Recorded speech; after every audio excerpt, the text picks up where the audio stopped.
Ngene. Hah? Ngene sama tepuk puasa. Coba, jangan nih. Aku bisa tepuk puasa. Coba, ayo Tepuk berdua. puasa. Tidak makan, tidak minum, tidak batal. Jaga mulut, jaga hati, jaga mata. Quran terus dibaca sambil menunggu buka. Sholat tarawih jangan lupa puasa. Hore.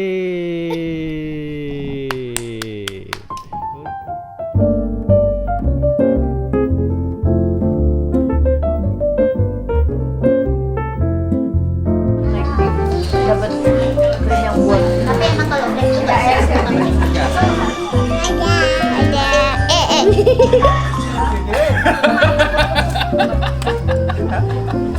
Biar bude rasanya kumpul-kumpul, bisa kumpul-kumpul. Bahagia sekali tiada duanya.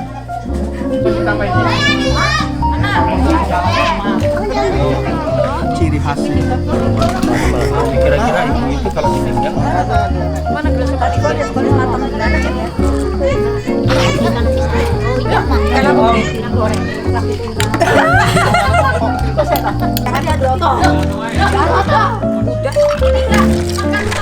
Alhamdulillah di bulan Ramadan tahun ini masih diberikan kesempatan untuk bisa kumpul bersama keluarga besar dengan keadaan sehat walafiat semuanya.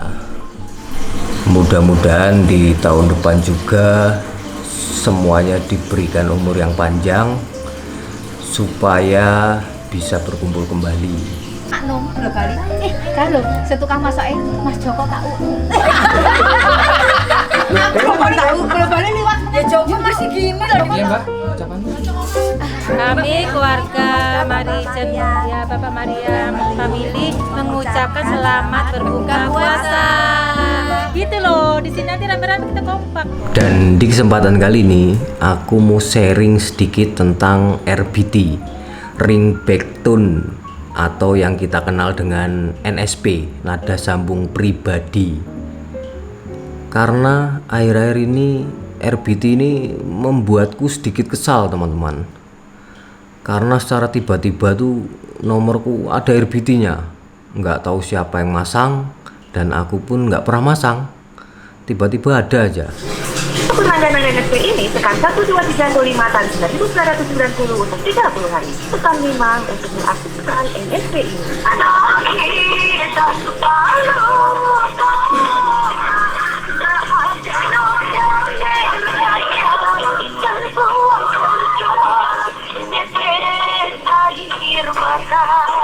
Dan RBT ini kan tiap minggunya memakan pulsa ya, secara otomatis lagi. Sampean tahu RBT nggak Mas? Nggak tahu Mas. Ibu tahu Ringback Tone nggak? Ringback Tone apa? Mbak tahu NSP nggak? Nada sambung pribadi. Iya, Tahu kan? tahu. Apa coba? Nggak tahu.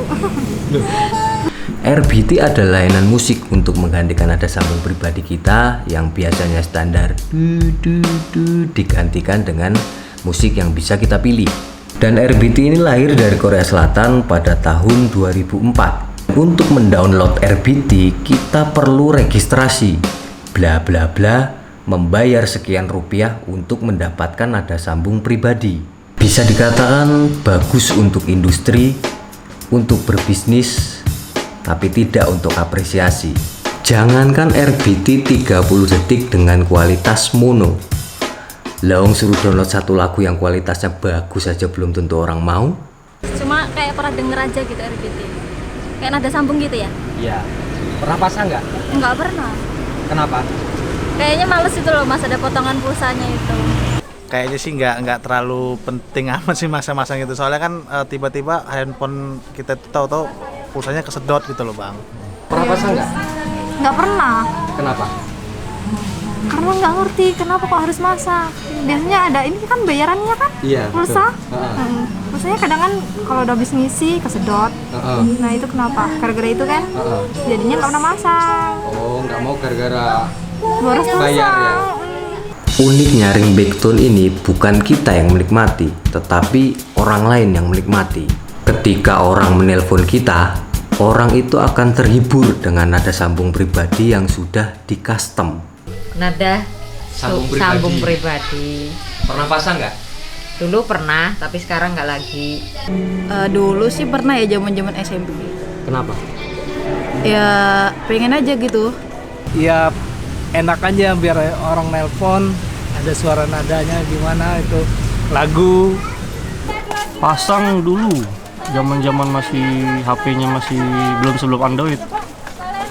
Kenapa pasang, Mas? Untuk kepuasan pribadi aja biar orang yang mendengarkan merasa terhibur. Suka aja dengan lagunya. Sekarang masih pasang? Udah nggak lagi, soalnya udah ada WA, jadi udah komunikasi lewat WA aja, nggak pernah ini lagi, nggak pernah pakai lagi. Ya karena kalau dulu mungkin masih tenar-tenarnya gitu kan, kalau sekarang udah enggak mungkin, karena kurang hobi juga sekarang. Sebenarnya untuk sekarang ini membahas RBT itu sudah tidak relevan lagi, karena kondisi bisnis RBT juga sudah menurun dan mungkin sudah hampir kiamat. Awal mula kehancuran mereka adalah kepercayaan daripada konsumen ya, dimana pada tahun 2011 itu muncul kasus pencurian pulsa, dan itu menggiring pemerintah kita untuk membongkar kejadian demi kejadian yang terungkap melalui bisnis pulsa ini.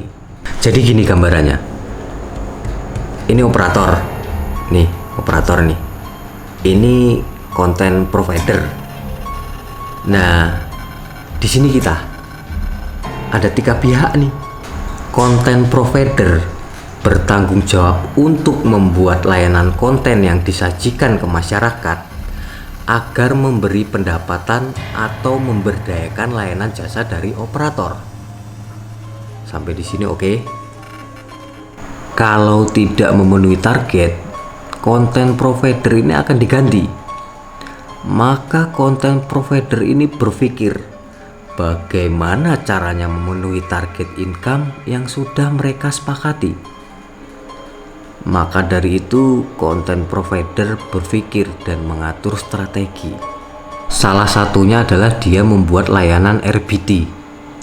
Salah duanya adalah dia membuat layanan RBT. Dan salah satunya adalah SMS premium.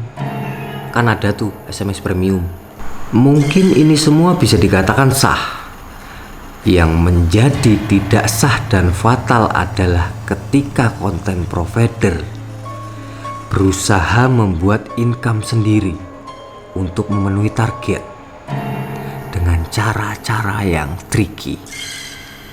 Dan itu sangat mudah sekali teman-teman. Registrasi otomatis, memperpanjang otomatis. Pernah ada. Oh iya pernah, pernah. Terus gimana cara ibu memberhentikannya? Kan ada caranya, kalau mau berhenti ketikin off gitu, jadi pas mau berhenti unrek ya, kayak gitu. SMS kan ada ya Mas ya, SMS unrek kayak gitu kan ya, tapi tetap nggak bisa. Nah itulah, orang belum tahu unlock-nya itu stopnya gimana. Contoh aku adalah investor.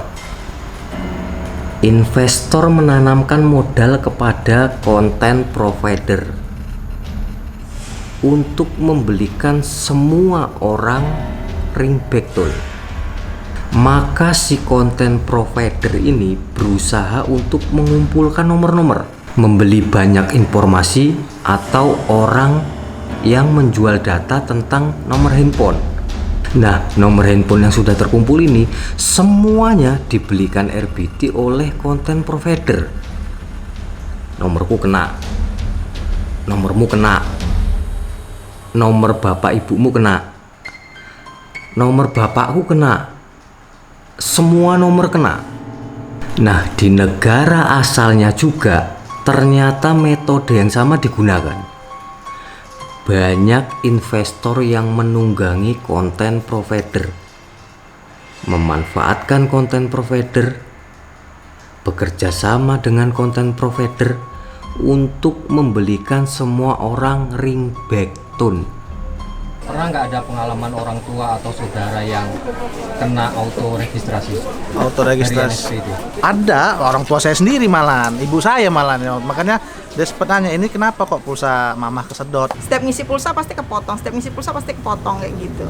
Kadang ada yang susah diberhentikan ya, posisinya juga ibu saya juga sebelumnya juga memang pernah pasang juga, nah sampai saat ini masih pasang, dan itu susah diberhentikan sih. Susah di-unrek susah di-unrek. Kan bapak saya tuh gaptek tuh ya. Nah, tapi tuh tiba-tiba tuh di HP-nya ada RBT-nya gitu loh, Mas, nggak tahu dari mana, entah mencet-mencet, entah kayak mana, dan di unrek pun nggak bisa gitu. Sampai sekarang nggak bisa. Kalau kayak kita yang milenial sih mungkin dia itu ngerti lah ya kan, cuman orang tua yang takutnya gaptek, ya. Betul, yang gaptek ini ya kan, takutnya kok kesedot akhirnya nanti komplain gitu kan. Di minggu pertama, nomor-nomor ini mendapatkan RBT secara gratis. Kewajiban di minggu kedua, mereka harus membayar lagi karena sistemnya otomatis memperpanjang. Karena mereka ini tidak merasa berlangganan, mereka pikir semua ini adalah gift. Ini hadiah, bonus. Di minggu kedua mereka harus bayar lagi. Hasilnya itu sudah cukup untuk mengembalikan modal mereka yang ada. Modal para investor dan konten provider ini. Di minggu ketiga sebagian sudah bisa unrek karena sadar. Sebagian belum bisa unrek. Mereka masih membayar. Dan di minggu ketiga, investor dan konten provider ini sudah mendapatkan income. Minggu keempat, minggu kelima, dan seterusnya. Ketika kehilangan kepercayaan, pelanggan mereka turun sampai 90%. Dan bukti nyatanya adalah aku sendiri. Sampai saat ini, nomorku masih dipasangin RBT. Entah siapa yang masang, entah sejak kapan gitu. Wong jelas-jelas aku nggak merasa pasang.